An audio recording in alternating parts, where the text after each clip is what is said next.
Hello and welcome to my review of the Warhammer Quest Blackstone Fortress Janus Draik review.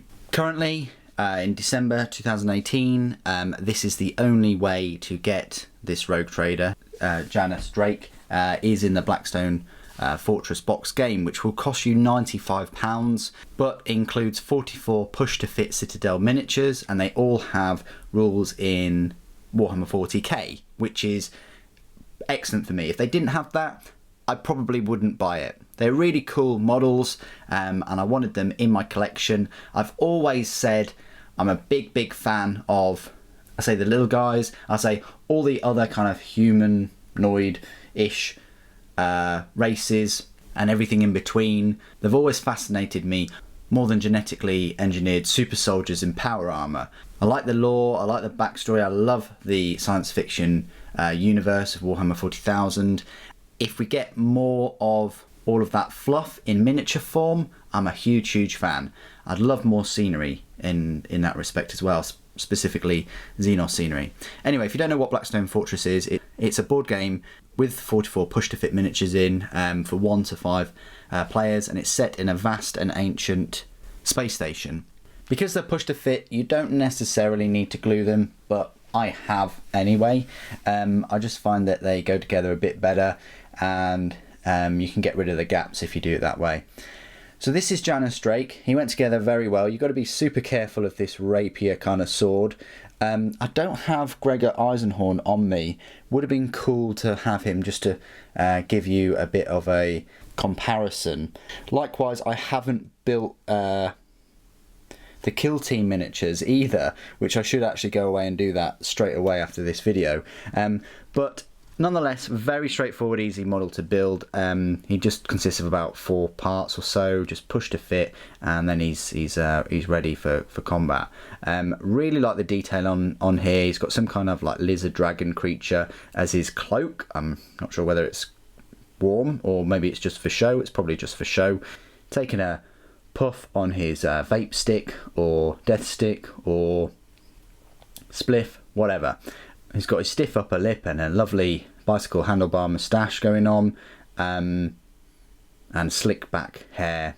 Very nice model. What I'll do is I'll just show you some size comparisons, and then I will go through all of the rules in 8th edition 40k. So compared to a normal Space Marine Hero, Space Marine is similar sort of height actually, which is odd, but there we go. Compared to an Intercessor, which is supposed to be absolutely huge, that's much better of a size comparison, kind of what a Space Marine should be in my opinion. And then comparing it to another model in the kit, which is the Chaos Lord. The Chaos Lord looks huge compared to him, much more bulk, carries that power armor very well. So I just thought I'd show you some size comparisons with those models.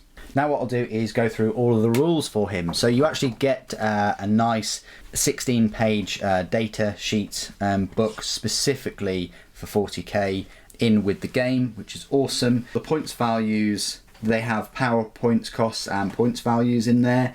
Janus Draik costs you a power points cost of a 2 and a points cost of a 40, and all the points costs in the book include the weapons, which is brilliant. So it costs you 40 points. He's an HQ choice. What do you get for your 40 points? Well, his stat line reads: movement of 6 inches, weapon skill 3+, ballistic skill 3+, strength 3, toughness 3, 4 wounds, 3 attacks, leadership 9, and a save of 4+.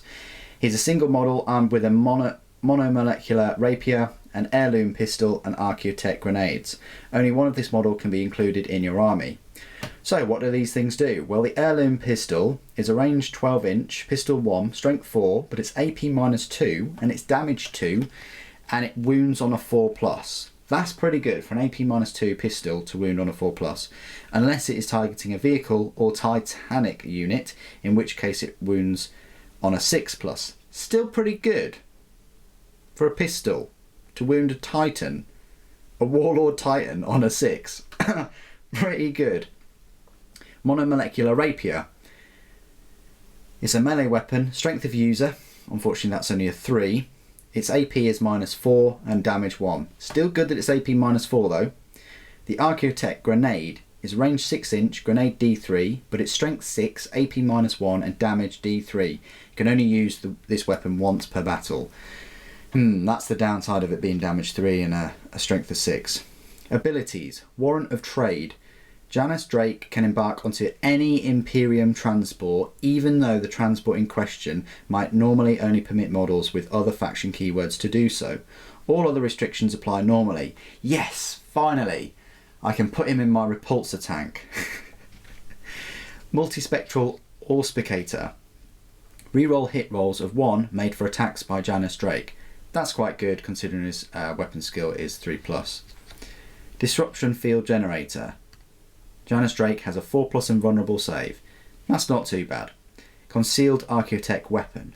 Once per battle at the start of the fight phase, pick one enemy model within 1 inch of Janus Draik and roll a dice. On 4+, the target model suffers D3 mortal wounds.